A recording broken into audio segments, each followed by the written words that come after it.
200년 동안 무엇이 바뀌었을까? 동걸도와 함께하는 창덕궁 2부 후원. 후원 오랜만에 가네. 저기서 표 끊고 들어가서 다시 촬영하도록 하겠습니다.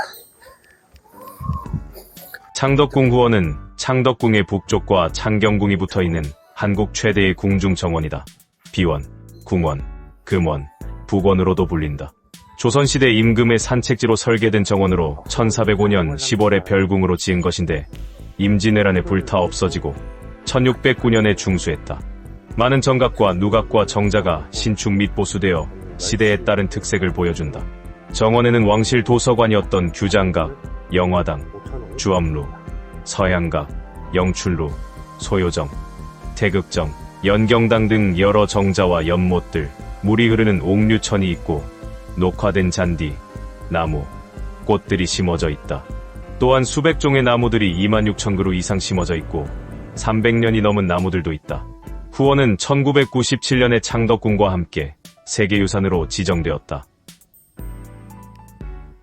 옥류천 지역이 지금은 보수공사를 하고 있어서 관람이 안 된다고 그러는데 그 부분은 제가 영상을 만들 때 예전에 제가 찍었던 자료들로 해가지고 보여드리도록 하겠습니다. 창덕궁의 아름다운 풍경 중 하이라이트는 후원이라고들 한다. 조선왕조실록에 등장한 이 정원의 명칭은 후원이 가장 많고 이외에도 금원, 북원 등이 있다. 금원은 아무나 못 들어가는 정원이라는 의미이고 북원은 궁궐 북쪽의 정원이라는 뜻이다. 한동안 이 정원을 칭했던 이름은 비밀의 정원이라는 뜻의 비원이었다. 어르신들은 여전히 비원이라고 부르는 경우가 많다. 세계유산에 등재된 창덕궁 관련 문건에도 후원을 칭하는 명칭은 The Secret Garden이라고 표기되어 있다. 어떤 사람들은 조선 총독부가 조선 궁궐의 격을 낮춰 부르기 위해 비원이라고 명명한 것이라고 하는데 일제가 비원이라는 이름을 부르도록 강요했다는 근거는 없다.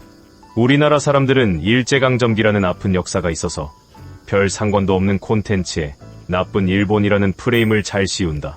석굴암을 훼손하기 위해 시멘트를 발랐다던가 숭례문의 전기를 끊기 위해 성벽을 허물었다는 그런 논리가 대표적인데 모두 근대적 건축 이데올로기에 의한 것이지 조선을 능멸하려 하는 의도는 전혀 증거가 없다. 논란과는 별개로 오래전부터 정사에 등장하는 명칭이 후원이니까 비원보다. 사실 비원이라는 명칭은 대한제국 때 붙여진 이름이다. 그 근거로는 대한제국기의 법령을 모아 발간한 법규유편 제1권 관직 항목의 창덕궁 후원을 비원이라고 칭하고 비원을 관리할 관리의 직책과 인원을 규정했었다. 법규유편은 대법원 도서관이 소장하고 있으며 대법원 도서관 홈페이지에서 구격하여 무료로 볼 수 있다고 한다. 난 굳이 안 봤지만 앞에 보이는 연못은 부용지라고 한다. 동서 길이가 34.5m, 남북 길이가 29.4m인 네모난 형태로 수심은 약 1.5m이며 연못 가운데엔 둥그런 섬을 두어 동양의 전통 세계관인 천원지방을 나타내고 있다. 조선시대에 조성된 연못의 90% 이상이 아마 천원지방을 나타낼 것이다. 남쪽엔 부용정, 북쪽엔 주엄루, 서쪽엔 사정기비각, 동쪽엔 영화당이 있다. 1634년에 연못을 파고 뱃놀이를 했다고 하며 정조 시기에 고쳐졌다. 부용지라는 이름은 기록에서는 찾기 어려우며 창건 당시에는 용지라고 불렸고 숙종, 정조 시기엔 태액지라고 했다. 태액의 뜻은 큰 연못이고 옛 중국 황궁의 연못 이름에서 유래했다. 그놈의 중국에서 딴 이름. 정조는 1795년에 있었던 해경궁 홍씨의 회갑을 맞아 종친들과 신하들을 초청해 부용지에서 낚시와 뱃놀이를 했다고 한다. 이외에도 신하들과 여러 번 낚시와 뱃놀이를 즐기면서 술을 마셨다. 부용정은 후원을 관람할 때 주엄루와 함께 가장 먼저 보는 건물이다. 부용은 연꽃의 한자어이다. 전제 현판 글씨는 1903년에 후원의 감독직을 맡았던 김가진이 썼다. 숙종이 1707년에 처음 세웠다. 당시 이름은 택수제였으며 정조가 1792년에 고쳐 지으면서 부용정으로 이름을 바꾸었다. 정조 연간에는 규장각이 있던 주엄루와 같은 영역이라 왕과 신하들이 활동 공간으로도 많이 활용했으나 정조 사후에는 휴식 공간으로 주로 이용했다. 일제강점기와 6.25 전쟁을 겪으면서도 헐리지 않고 살아남았다. 2012년 3월 2일에 보물로 지정했으며 2012년 보수공사 때 일제 때 변형된 지붕을 동궐도에 그려진 형태로 복원했다. 팔작 지붕과 겹쳐마인데 띵차와 야자를 합친 듯한 복잡한 구조의 형태이며 마치 연못에 발을 담그고 있는 것 같은 모습이 아름답다. 개인적으로 수원화성의 방화 수류정과 함께 가장 아름다운 정자 건축이라고 생각하는데 두 정자 모두 정조의 지시에 의게 개축되거나 지어졌다. 정조는 부용정에서 관료들을 대상으로 시 짓기 시험을 주관했는데 제 시간에 시를 못 지은 관료를 부용지 가운데에 있는 작은 섬으로 귀양 보내고 부용정 앞에서 껄껄대며 복수했다고 한다. 부용지에 조각배를 띄워놓은 채 시험을 치렀고 귀양 가는 사람이 노를 저어서 섬까지 가야 했다고. 이 건물은 잠시 후에 설명하기로 하고 주합루일원이다. 주합의 뜻은 중국의 관자에서 유래한 말로 우주와 합일된다이다. 시간과 공간을 의미하기도 한다. 1776년 9월에 정조가 왕실 도서관인 규장각으로 지었다. 정조가 즉위한 뒤에 척신들을 견제하고 학문을 연구하며 자신의 정책을 펼치기 위한 핵심 공간으로 활용하기 위해 규장각을 대폭 개편 및 사실상 부활시키면서 건립한 건물이 바로 주합루이다. 저 작은 건물은 사정기 비각이다. 1460년에 세조가 창덕궁으로 거처를 옮겼을 때 조카들을 시켜 이 일대에서 샘물을 찾게 했다. 샘 4곳을 발견하여 우물을 만들고 각각 옥정, 마니, 유리, 파려라고 했다. 그러다 세월이 흘러 우물 4개 중 2개만 남았다. 2개도 망가졌다. 숙종이 이를 안타깝게 여겨 남은 우물 2개를 수리한 뒤 역사를 담은 비석과 비각을 1690년에 지었다. 그래서 이름이 4개의 우물에 대해 기록한 비각인 것이다. 비각 옆에 물을 뿜는 용머리가 있다. 우물과 계곡에서 흐르는 물이 용머리 입을 통해 부용지로 흘러든다. 용머리 조각 양옆에는 네모난 돌이 있다. 대한제국 황실을 상징하는 문장 이화문이 새겨진 것을 보아 순종이어 이후에 설치한 것으로 추정된다. 앞에 있는 문은 주합루의 정문인 어수문이다. 이름은 물과 물고기란 뜻으로 물고기가 물을 떠나 살 수 없듯 임금과 신하의 관계도 그만큼 가까워야 한다는 뜻이다. 어수문은 왕이 다니는 문이며 신하들은 양 옆에 설치된 2개의 작은 문으로 다녔다. 그런데 이 문들이 작아도 너무 작은 것이 특이한데 고개를 숙이고 허리를 굽혀야 겨우 들어갈까 말까 한 높이이다. 저런 자세로 들어가며 겸손함을 배우라는 의미가 아닐까 정도로 추정한다. 주합루는 중층으로 지었는데 각 층마다 이름을 다르게 했다. 책을 보관하고 사무실로 쓰는 1층은 어제각으로 했다가 숙종의 예를 따라 규장각으로 고쳤으며 정책을 논하고 독서하는 2층을 주합루라 했다. 규장각 현판은 숙종이 직접 쓴 기존 것을, 주합루 현판은 정조가 직접 써서 걸었다. 규장각을 지으면서 기능을 나눌 부속 건물들이 필요해서 서쪽에 서양각, 동북쪽에 천석정, 서남쪽에 복모당과 열고관, 계유화를 지었다. 지금은 서양각과 천석정만 남아있다. 한편 규장각 제도가 정비되고 관청의 규모가 점점 커지자 1781년에 규장각을 인정전 서쪽의 권례각사로 옮겼다. 이후 건물 전체를 주합루라 불렀다. 그래도 주합루를 아주 방치한 것은 아니라서 글, 그림, 물품 등을 보관하는 기능은 유지시켰다. 이후 고종대에 경복궁을 중건하면서 차츰 사용이 뜸해지다가 러일전쟁에서 일본군이 러시아 군대를 격파한 뒤 자축하는 파티와 경부선 철도 부설 기념 잔치를 이곳에서 열었다. 대한제국 순종이 창덕궁으로 이어한 뒤에는 순종이 여기서 통가 미토 히로부미와 일본 화가 사쿠마 데치소노를 접견하고 관료들과 연회를 열었다. 일제강점기 때에도 마찬가지였다. 이후 큰 훼손은 없었다. 2012년 8월에 보물로 지정받았다. 주합루의 모든 기둥은 1층과 2층을 하나로 관통하는 통주로 되어 있다. 1층의 중앙의 바닥은 대청마루로 꾸몄고 양쪽에는 온도를 설치했으며 2층은 전부 마루이다.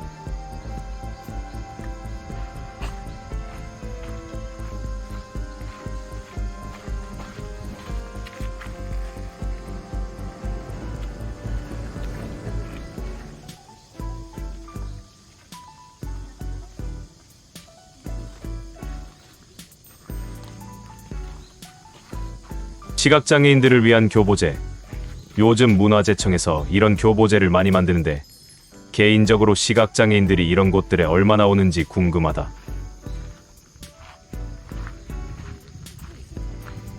화장실과 음료 자판기가 있는 휴게소가 있다. 이 건물은 영화당이다. 영화의 뜻은 꽃과 어우러진다이다. 현판은 영조가 1754년에 직접 썼다. 광해군 일기에 영화당 건설 중지를 언급하는 내용이 있는데 기존에 있던 건물을 중건한 건지 아니면 창건한 건지 명확하지 않다. 1692년에 고쳐지어 오늘에 이른다. 영화당의 앞쪽에는 넓은 마당, 춘당대가 있었다. 창덕궁과 창경궁의 경계에 있어 지금은 구역을 담으로 나누었지만 조선시대에는 구분이 없었다. 왕들은 영화당과 춘당대를 함께 묶어 활용했다. 이곳에서 잔치를 베풀고 신하들에게 음식을 내려주었으며 활을 쏘는 곳으로 사용했다. 과거 시험도 여기서 열었다. 과거에도 단계가 있는데 각 지방에서 예비 과거 시험인 초시에 합격한 응시자들이 보는 최종 시험장이 이곳이었다. 그래서 춘향전에서 이몽룡이 과거를 본 곳으로 나왔다. 1760년에는 영조가 청계천 준설 공사를 마친 후 여기서 공로를 치하했다. 그때의 모습을 담은 그림이 영화당 칠림사선도인데 현재 서울대학교 규장각에 있다. 영조 이후 왕들이 대보단이나 문묘에 참배하기 전에 하룻밤 묵는 곳으로도 사용했다. 주변에 연못 부용지 및 두물들이 있어 습했기 때문에 기우제를 지내거나 작은 논을 만들어 농사를 살피는 장소로도 사용했다. 정조가 창덕궁 후원에서 10가지의 아름다운 풍경을 꼽았는데 이를 상림십경이라고 한다. 그 중에 구경이 영화시사, 즉 영화당에서 시험 보는 선비들의 모습이다.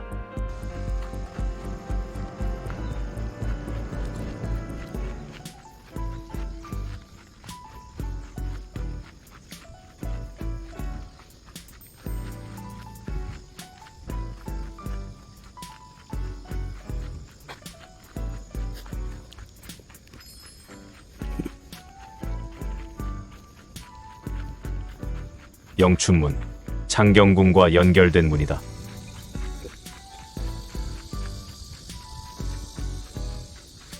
저 작고 이쁜 정자는 애련정이다. 애련은 연꽃을 사랑한다는 뜻이다. 송나라의 성리학자 주돈이가 쓴 글인 애련설에서 이름을 따왔다. 숙종은 애련정에 대해 쓴 글인 애련정기의 연꽃은 더러운 곳에 있으면서도 변하지 않고 우뚝 서서 치우치지 아니하며 지조가 굳고 맑고 깨끗하여 군자의 덕을 지녔기 때문에 이러한 연꽃을 사랑하여 정자의 이름을 애련정이라고 지었다. 그 이름의 뜻을 적었다. 1692년에 건립되었다. 궁궐지와 애련정기에 따르면 연못 가운데에 섬을 쌓고 정자를 지었다고 한다. 그러나 현재 섬은 없고 정자도 북쪽 연못가에 걸쳐 있다. 언제 지금의 모습이 되었는지는 모른다.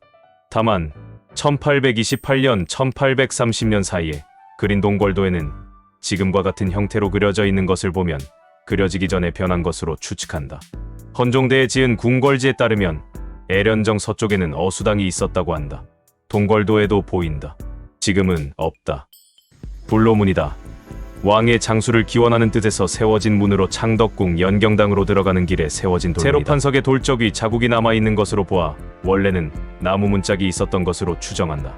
궁궐지에 의하면 불로문 앞에는 불로지라는 연못이 있었고 그 앞에 불로문이 있어 왕의 무병장수를 기원하였다고 한다. 문은 하나의 판석을 덜자 모양으로 깎은 뒤 다듬은 것이다. 문의 윗부분에 전서체로 불로문이라 새겨져 있다. 앞에 보이는 금마문으로 들어가면 왼편에 의도앞과 운경거가 있다. 순조의 세자 효명세자가 대리청정할 당시에 독서와 공부를 하려고 지은 서재이다. 이도의 뜻은 북두성에 기대어 서울의 번화함을 바라본다이다. 당나라 시인 두보의 시 밤에서 따왔다. 기호헌으로도 잘 알려져 있다. 이 기호의 뜻은 거침없이 호방한 마음을 기댄다이다. 중국 동진의 시인 도연명이 쓴 시 귀거래사의 구절에서 따왔다. 두 이름 뜻의 공통점은 기댄다이다. 효명세자가 할아버지 정조의 뜻에 기대어 좋은 정치를 하려는 의미를 담은 것이다. 동궐도에는 이한제라는 이름으로 나온다. 역시 위에 귀거래사 구절에서 따왔다. 효명세자가 대리청정을 시작하던 1827년에 지었다. 궁궐지에는 예전에 있던 책 읽던 자리에 고쳐 지었다고 나온다. 궁궐 건물들 중 유일하게 북향이다. 책 읽고 공부하는데 햇볕 잘 드는 남향으로 지으면 편해질까봐 일부러 북향으로 지었다고 한다. 단청도 칠하지 않았다. 그리고 장대석 한 단 위에 사고석 4단을 쌓고 그 위에 다시 장대석 1단을 두어 축대를 만드는 등 다른 궁궐 건물에선 볼 수 없는 부분이 많다. 운경건은 의도앞과 함께 있는 부속 건물이다. 효명세자는 이곳도 책 읽는 곳으로 사용했으며 책과 악기를 보관하는 용도로도 썼다. 운의 뜻은 의문, 운치, 정취이고 경뜻은 경쇠, 중국의 고대 악기이다.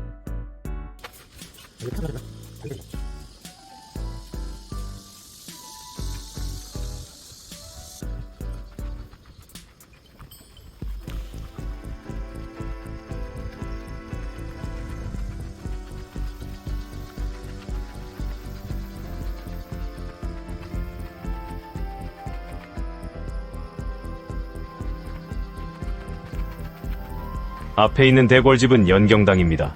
원래는 순조 말에 대리청정을 맡은 효명세자가 아버지 순조와 어머니 순원왕후의 조노를 올리는 의식을 치르면서 잔치를 하기 위해 후원 내 진장가기에 터에 세운 연회장이었다. 한동안은 효명세자가 사대부의 생활을 체험하기 위해 지었다는 설과 순조가 유유자적하게 지내고 싶어 지었다는 설이 알려져 있었다. 하지만 효명세자가 지었을 때는 분명히 연회장이었고 사대부가 형식으로 개조한 것은 고종 때인 듯하다. 건물 이름인 연경은 경사스러운 행사를 연행한다는 뜻이다. 연경당은 건축 연대가 확실하지 않다. 궁궐지에는 1828년으로 쓰여있는 반면 한경지략과 동국여지비고에는 1827년으로 적혀있다. 어차피 1년 차이 건립 후 효명세자가 신하들을 접견하거나 진장례를 거행했다. 헌종대 이후에는 익종으로 추존된 효명세자의 어진과 모은 자료를 보관하는 곳으로 사용되다가 1857년에 터가 서늘하고 습하다는 이유로 익종의 초상화를 다른 곳으로 옮겨 오랫동안 빈 건물로 있었다. 고종 시기인 1865년에 새로 증축, 신축했으나 곧 경복궁이 중건되면서 한동안 거의 사용하지 않았다. 1884년 갑신정변 때 청나라 군대에 쫓긴 개화파 순애들이 고종을 데리고 이곳으로 잠시 피신하기도 했고 이외에도 고종과 순종이 외국 공사를 접견하고 여러 연회를 베푸는 등 정치적 공간으로 사용했다. 특히 1895년 6월 6일에는 이곳에서 최초의 서양식 가든파티인 원유회가 개최되었다. 일제강점기에도 순종이 이곳에서 오찬을 열고 다과회를 여는 등 행사 장소로 활용되었으며 1917년 창덕궁 희정당과 대조전 등 내전 건물이 전부 불타자 그곳에 살던 순종과 순정효왕후가 임시로 거처하기도 했다. 이후 큰 훼손은 없었다. 다만 자동차의 출입을 원활하게 하기 위해 의도 앞 전면 공간이 깎이고 금마문이 개조되었다. 방금 들어온 문은 장락문, 연경당의 정문이다. 장락 뜻은 오랫동안 즐거움을 누리라이며 한비자의 공명편에서 유래한 명칭이다. 낙선제의 정문 이름도 같은데 공교롭게도 둘 다 사대부가 양식으로 지은 곳이라는 점이 흥미롭다.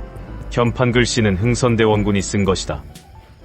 이 공간들은 온돌방이 있는 걸 보니 왕가를 모시는 분들이 쓰는 방들과 창고가 있었던 듯하고 해설사님의 설명을 들어보니 마구간도 있었다고 한다. 여기서 궁궐로 가는 길이 꽤 되다 보니 높으신 분들은 말이나 가마를 탔던 듯하다. 여기가 내 기억에 화장실. 그렇지.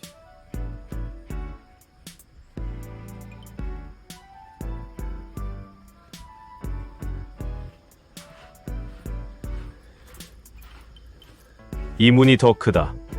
사랑채의 역할을 하는 공간으로 가는 문이다. 그렇다면 자연스럽게 저쪽에 있는 문이 안채의 역할을 하는 공간으로 가는 문이 된다. 사랑채로 들어간다. 이 사랑채는 꽤나 유명한 건물이다.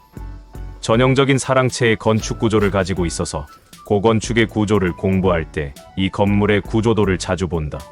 사랑채는 서쪽으로 안채와 이어지며 사랑채 건물 서쪽 끝에 안채와 구역을 나누는 작은 담을 앞뒤로 설치했다. 뒷마당의 담은 남북축으로 되어 있으며 문이 하나 있는데 이름은 우신문이다.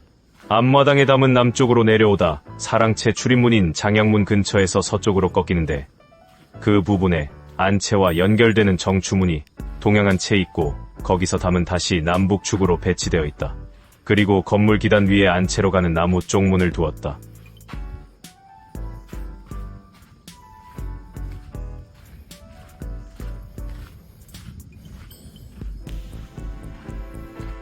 항상 알려줘야 돼.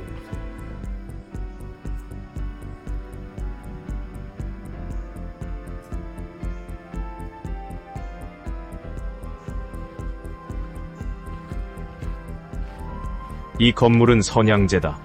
연경당의 서재로 사랑채의 동쪽에 있다. 고종 때 지은 것으로 추정된다. 이름은 좋은 향기가 서린 집이란 뜻이다.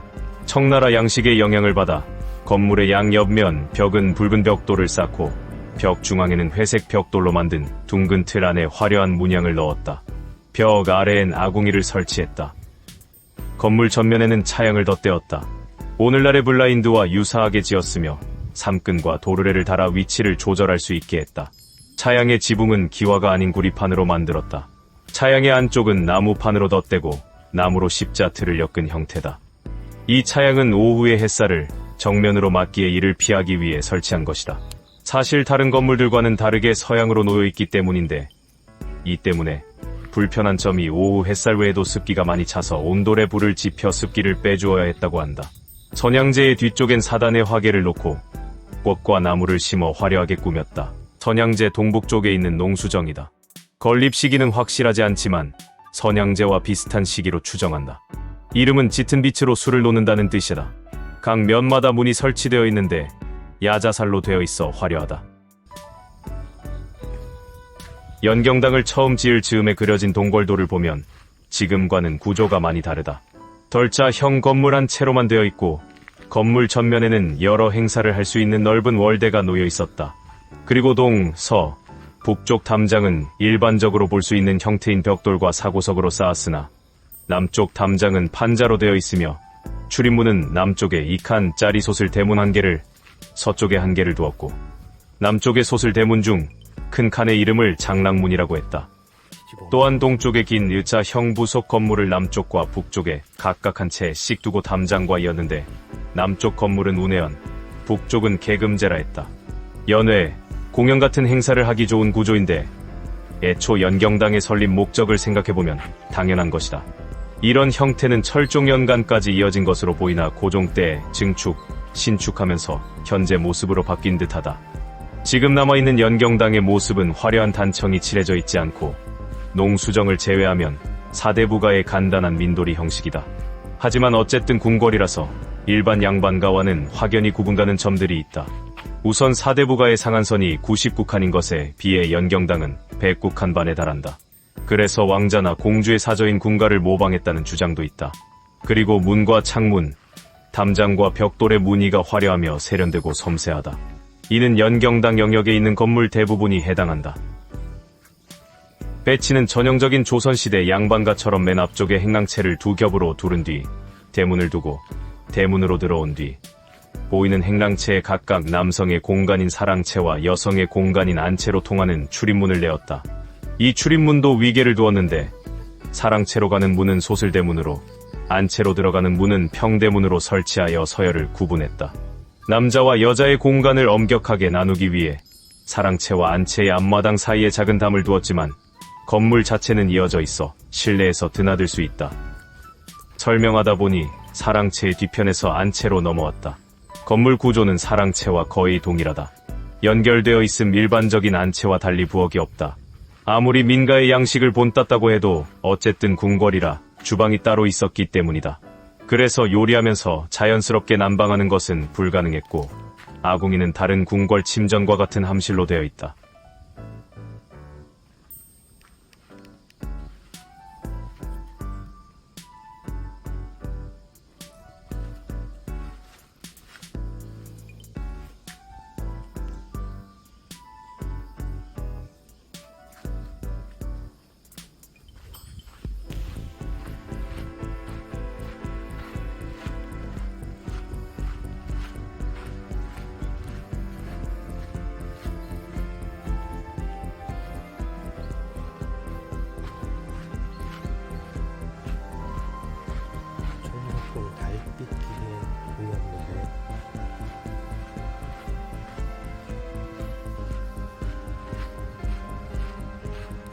석루조가 있네요.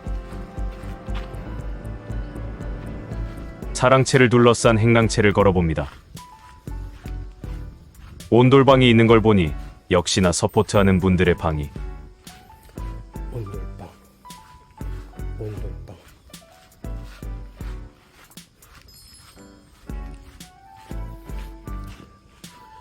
집 끝내준다. 진짜 부잣집.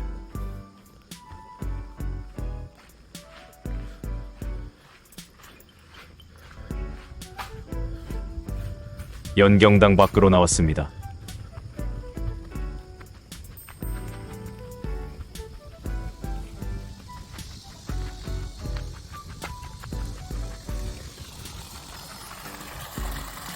물소리가 아주 시원합니다.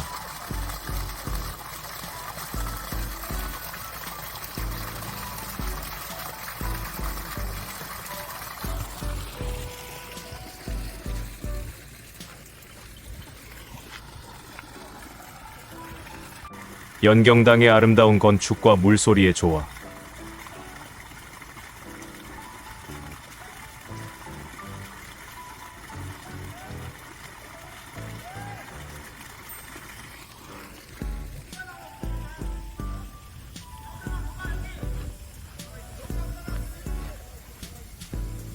다시 애련지와 애련정이 나옵니다.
회사를 하긴 하는 것 같아요.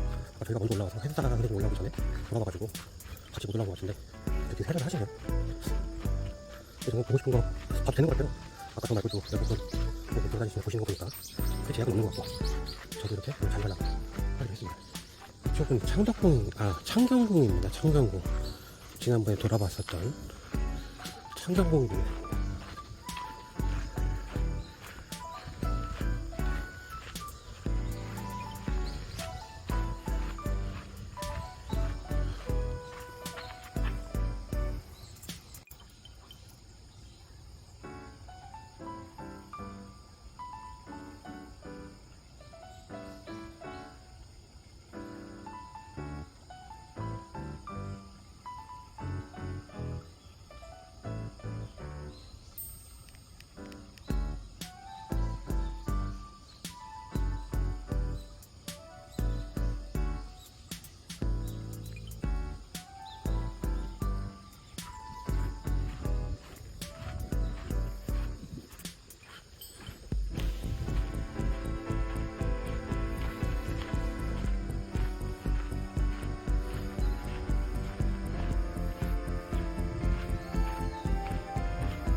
공부 그 시험 대비해서 한창 할 때는 이 건축물 막 세세하게 하나씩 다 뜯어보고 그랬거든요. 부재 막 다 살펴보고 어떻게 만들었는지 구조 살펴보고 막 그랬는데 이제는 뭐 그러진 않고요. 그런 거는 도면으로 봐도 되니까 현장에 왔을 때는 현장의 느낌을 많이 보려고 노력을 하는데, 이렇게 영상으로 찍으면 어지간한 건 다 영상에 담기니까 그런 점은 되게 좋은 것 같아요. 이게 물이 고이면 이 하방으로 이렇게 물이 왔다 갔다 할 수 있게끔 이렇게 되어 있네요. 이 건물은 관람정입니다. 관람의 뜻은 관람하는 게 아니라 뱃놀이를 바라본다는 뜻이다. 원래 람은 닷줄이란 뜻인데 여기서는 뱃놀이란 의미로 썼다. 언제 지었는지 모른다. 동걸도에는 안 보이고 헌종 때 제작한 궁궐지에도 관련 기록이 없는데 20세기 초의 동걸도형에는 보인다. 미국인 버턴 홈즈가 1901년에 발간한 The Burton Holmes Lectures의 관람정 사진이 실려 있다. 현재로서는 1901년 이전에 지었다는 것만 확인할 수 있다. 관람정의 연못은 관람지이다. 한반도 모양이라 반도지로도 부른다. 그런데 조선시대에는 지금의 모습이 아니었다. 동걸도를 보면 사각형 연못 2개와 원형 연못 1개가 나누어져 있었다. 순종 때 제작한 동걸도형을 보면 저 연못을 합쳐 호리병 모양으로 만들고 그 위에 다리를 놓은 모습을 확인할 수 있다. 아마 일제강점기에 지금의 모습으로 바꾼 듯하다. 다리도 형태가 2가지였다. 현재 남아있는 사진을 보면 경복궁 향원정의 취향교와 같이 X자 난간을 한 다리였는데 어느 순간 I 자형 난간 형태로 바뀌었다. 이 다리 서쪽에 승제정으로 가는 길이 있었다. 관람정은 보시다시피 평면이 특이한 부채꼴이다. 즉, 지붕, 마루, 기단이 전부 부채 모양이다. 그래서 건물 부재들이 곡선 형태이다.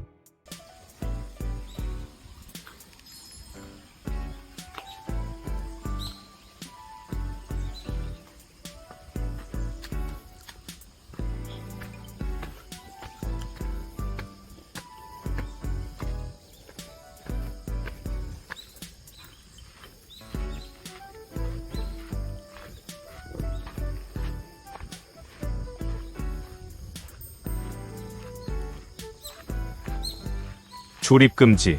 여기서 잠깐, 원래는 저 출입금지된 곳으로 가서 옥류천 일대를 돌아봐야 구원을 제대로 답사한 것이다. 하지만 지금은 보수공사 중이라서 갈 수가 없다. 그렇다고 실망할 필요는 없다. 예전에 촬영해놓은 자료들로 설명해드리겠다. 옥류천은 창덕궁 후원의 가장 안쪽 골짜기에 있는 시내이자 폭포이다. 사실 폭포라고 하기엔 좀 작다. 조선 초 중기에도 왕들이 휴식처로 사용한 듯하나 확실한 기록은 없다. 지금의 모습은 1636년에 조성한 것이다. 이후 마지막 임금 순종까지 이곳을 휴식 공간으로 활용했다. 계곡이 흐르는 곳에 소요암이라는 큰 바위를 두었다. 소요암 위에 U자형 홈을 파서 물길이 바위 한 바퀴를 돌게 만든 다음 물길이 끝나는 지점에서 바위를 수직으로 깎아 폭포처럼 물이 떨어지게 만들었다. 일종의 인공 폭포이다. 이 물길을 이용해 임금이 신하들과 같이 유상곡 수연을 하기도 했다. 유상곡 수연은 물에 술잔을 띄우고 마시며 술잔이 자기 앞에 오기 전에 시를 짓는 놀이이다. 소요암의 인조가 옥류천이란 글을 써서 새겼다. 그리고 그 옆에 인조의 증손자 숙종이 위에 있는 오원절구시를 새겼다. 옥류천 주변에 여러 정자를 세워 풍류 공간으로 꾸몄다. 소요정, 농산정, 취안정, 청이정, 태극정이 있다. 그리고 옥류천 물줄기 중 창덕궁 발원 지점에 우물을 만들어 어정으로 사용했다. 여담으로 1884년 갑신정변 당시 청나라 군인들이 창덕궁에 침입하자 고종은 옥류천을 거쳐 북묘로 피신했다. 그때 고종을 모셨던 정변의 주역 홍영식과 박영교는 미처 궁을 빠져나가지 못하고 여기서 청나라 군인에게 살해당했다. 취안정. 옥류천에 가면 가장 먼저 만나는 정자다. 임금이 옥류천 우물에서 약수를 마시고 돌아갈 때 잠시 쉴 수 있도록 만든 정자이다. 취안의 뜻은 푸르고 춥다이다. 취는 비취란 뜻인데 여기서는 의미가 넓어져 비취색, 즉 푸른색을 나타낸다. 푸른 나무들이 추위를 업신여긴다는 뜻의 사자성어 창취능안에서 이름을 따왔다. 지금은 취안정 주변의 느티나무가 무성하지만 예전에는 소나무가 울창했다. 그래서 여름에도 시원했으며 심지어는 서늘하기까지 했다고 한다. 그런 의미로 붙은 이름이다. 숙종이 취안정을 주제로 시 취안정제형을 지은 것을 보아 숙종 때나 그 이전에 건립한 듯하다. 이후 큰 변화 없이 오늘에 이른다. 동걸도에는 가운데 칸만 마루이고 양 옆에 온돌방이 있는 모습인 것을 보면 후대에 지금처럼 바뀐 듯하다. 소요정. 옥류천 일대 풍경을 한눈에 다 볼 수 있는 곳에 있다. 소요의 뜻은 구속 없이 천천히 거닐다이다. 장자, 소요유에서 이름을 따왔다. 임금이 힘든 것을 잊고 여유 있게 쉰다는 의미이다. 1636년에 지었다. 첫 이름은 탄서정이었다가 나중에 소요정으로 바뀌었다. 1790년에 장마로 쓰러져 수리했다.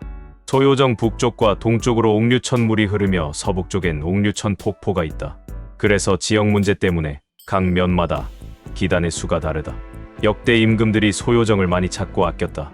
숙종은 창덕궁 후원에서 아름다운 정자 세 채를 상림삼정으로 불렀는데 소요정도 여기에 포함시켰다. 가장 아낀 임금은 숙종의 증손자 정조였다. 정조는 소요정기를 지었다.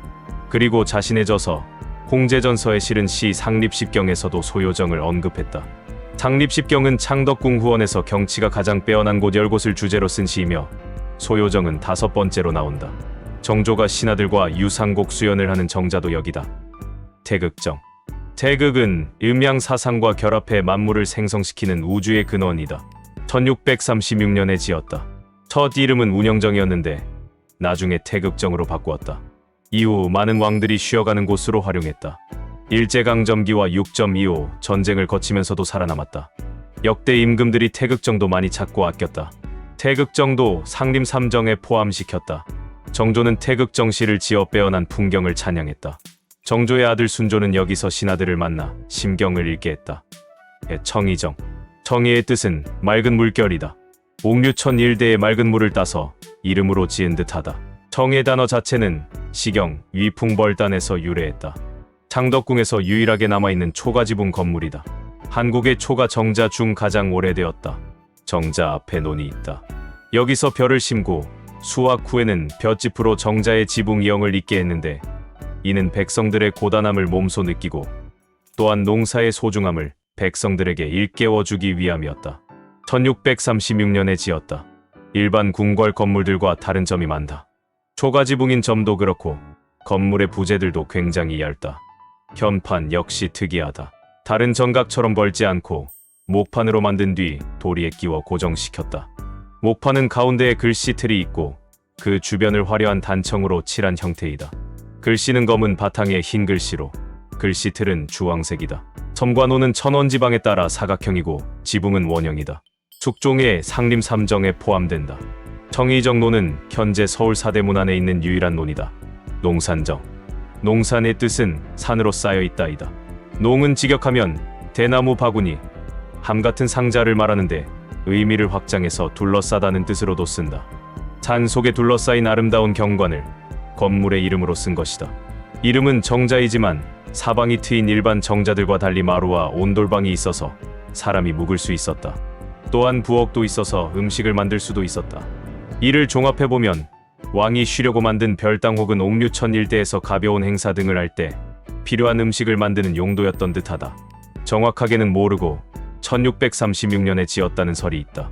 공식 기록에 처음 나타난 데는 정조 때인 1792년 3월이다. 조선왕조실록을 보면 정조가 대보단에 참배하기 전에 여기서 여러 번 묵었다는 내용이 나온다. 1795년 2월에는 혈룡원 행차를 대비해 해경궁 홍씨의 가마를 매는 예행 연습을 후원해서 한 뒤 수고한 신하들에게 여기서 음식을 대접했다. 순조는 여기서 관리 및 유생들의 학문을 시험하기도 했다. 입직한 음관들에게 시를 짓게 하고 성균관 유생의 응강을 행했다. 자, 옥류천 일대 구경을 마치고 다시 컴백한다. 존덕정을 보러 간다.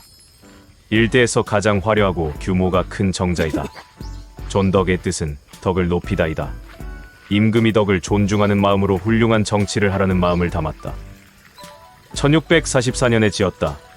첫 이름은 육면정이었으나 훗날 존덕정으로 고쳤다. 돌다리 동남쪽에 돌로 만든 조형물이 있다. 총 6단으로 맨 윗단에는 연꽃을 조각했다. 그 아래로 2, 3, 4단은 둥글게 만들었고 단 사이마다 구슬 모양을 새겨 넣었다. 5단에는 잎사귀문을 조각했다. 제일 아랫단은 팔각으로 만들었으며 덩굴과 모란을 새겼다.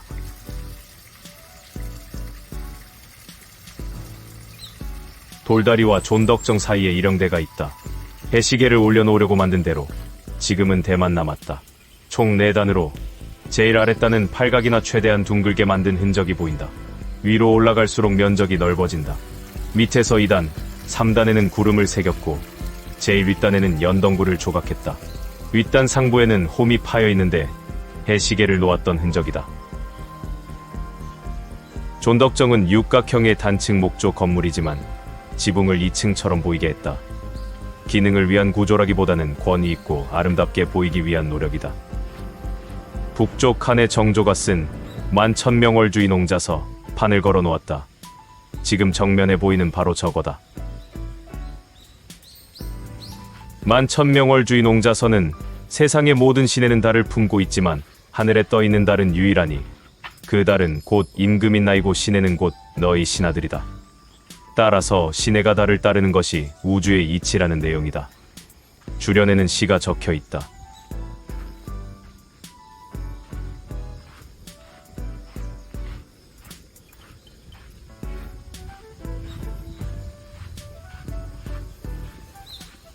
존덕정 동편으로 시내가 지난다. 그 위에 돌다리를 세웠다. 아치에 석축을 쌓고 돌기둥을 올렸다. 저 정자는 펴무사라고 한다. 펴무의 뜻은 어리석음에 돌침을 놓아 깨우치게 한다이다. 왕이 스스로 어리석음을 깨우쳐 마음을 다잡으라는 뜻이다. 특이하게 이름이 사로 끝난다. 사는 높은 터에 지은 정자란 뜻이다. 현재 남아있는 궁궐 전각 중 사를 사용하는 건물은 펴무사가 유일하다. 언제 지었는지 모르지만 동걸도에 있으므로 19세기 초 이전에 지은 것으로 추정된다. 정면인 남면 앞에는 쪽마루가 덧대어 있고 쪽마루 밑에는 나무 기둥과 주춧돌이 있다. 서쪽부터 2칸은 온돌방이고 동쪽 끝에 1칸은 대청이다. 그런데 온돌방 바닥에 마루가 깔려 있다. 나중에 마루방으로 개조된 듯 하나 바뀐 시기는 알 수 없다. 재미있는 시설이 있다. 펴무사에서 존덕정으로 가는 길에 화강암으로 만든 돌판이 14개 깔려 있다. 이 돌들을 밟으며 걸으면 저절로 팔자걸음을 지게 된다. 정조가 펴무사에서 사계절을 주제로 지은 시 펴무사 사형을 지었다. 그의 손자 효명세자도 펴무사를 자주 찾아 독서하고 쉬는 공간으로 활용했다. 승제정은 펴무사의 남쪽에 있다. 언제 지었는지 모른다. 동걸도에는 보이지 않고 1908년에 그린 동걸도형에는 나타나므로 그 사이에 지은 듯하다. 승제의 뜻은 빼어난 경치가 있다는 뜻이다. 승은 원래 이긴다는 뜻으로 뛰어나다, 빼어나다는 의미도 있다. 그 뜻을 확장하여 아름답고 빼어난 경치나 고적을 나타낼 때도 쓴다. 실제로 일대에서 전망이 제일 좋은 지대에 있다. 관람지에 다리가 있었던 시절에는 승제정 남쪽으로 다리와 연결된 길이 있었다.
펴무사와 승제정 가운데 언덕길로 올라가면 다시 연경당이 나온다.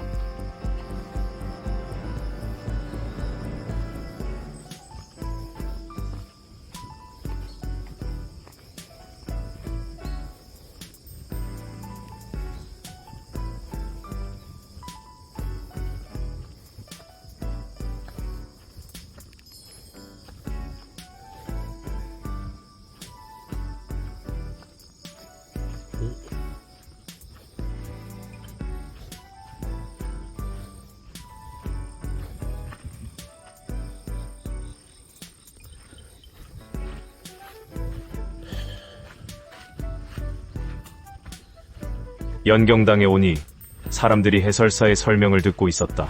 나도 혼자 구경하고 싶은 건 다 했으니 해설이나 들을 생각으로 옆에 섰다. 해설사는 아주 능숙한 말솜씨로 관람객들을 대하고 있었다. 사람들이 카메라를 들고 있는 걸 보며 본인이 블로그나 유튜브에 많이 나온다고 말했던 것 같다.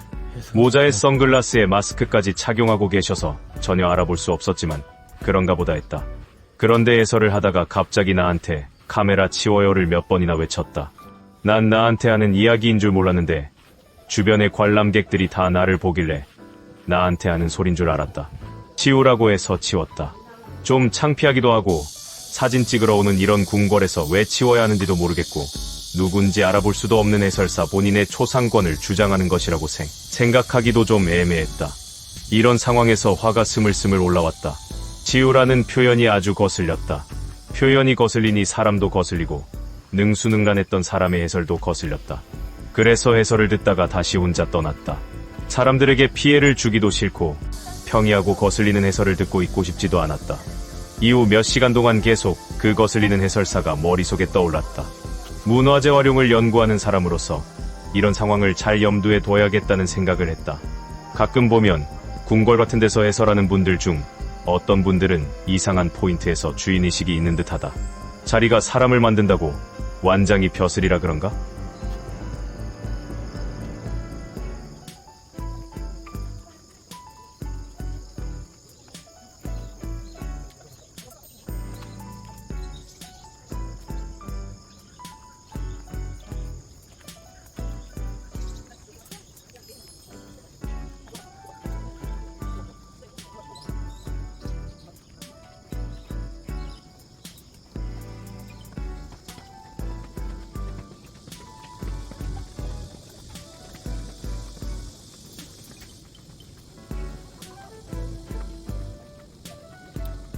후원 잘 보고 나왔습니다. 옥류천 일대를 못 봐서 좀 아쉽긴 한데 여기는 예전에도 많이 가봤고 하니까 아쉬움을 달래야지. 다음에 고속공사 끝나면 한번 가보든가. 여기가 물도 많고 풀도 많아서 벌레가 좀 많네요. 모기를 포함해서. 참고한 자료 문화재청 창덕궁 홈페이지 나무위키 위키백과